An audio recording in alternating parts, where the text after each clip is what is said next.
So some of you may have heard about or read about the generators wanting to fall out of these born-free motor coaches.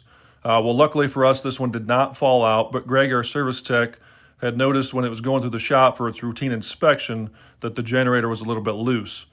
So after doing some investigating, he found that in this front corner here behind the driver's door had seen a little bit of moisture, which softened up the wood and allowed the carriage bolts that hold the generator into place to start to pull through the floor. So to make the repair, he removed this fairing or skirting here to give him access to the generator and the coach batteries.